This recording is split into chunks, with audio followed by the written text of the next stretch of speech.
हैं, वो दोगली निकली, उसको निकाल दिए।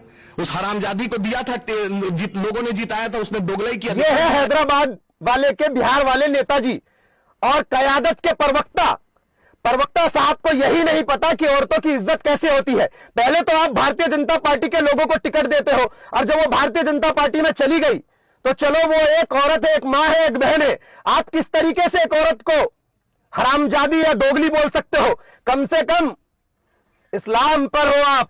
हमारे नबी ने भी कहा है कि औरतों की इज्जत और एहतराम बहुत जरूरी है। आप क्या दे रहे हो आने वाली जनरेशन को? इन युवा पीढ़ी को जो आपको सुन रहे, वो किसी महिलाओं को हरामजादी बोलेंगे, वो दोगली बोलेंगे।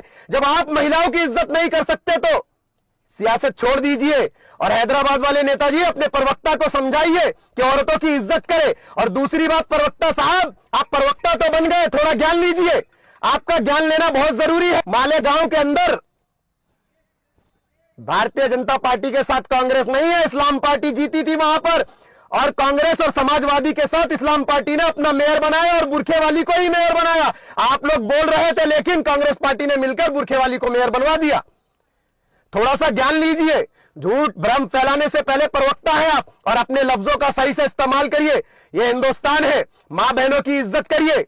और आप जिस तरीके से बोली बोल रहे हैं ना, मैं आप समझ रहा हूं कि आपके जो मुरीद गालियां बकते हैं, जब आपके नेता ही गालियां बकते हैं तो आपके मुरीद तो गालियां बकेंगे ही।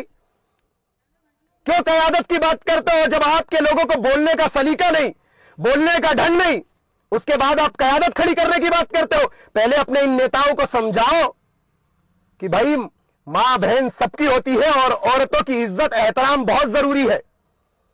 तो नेताजी थोड़ा सा ध्यान से, आगे से किसी भी मां बहनों को बोलने से पहले अपनी जुबान पे 10 बार सोचिए। खुदा हाफिज।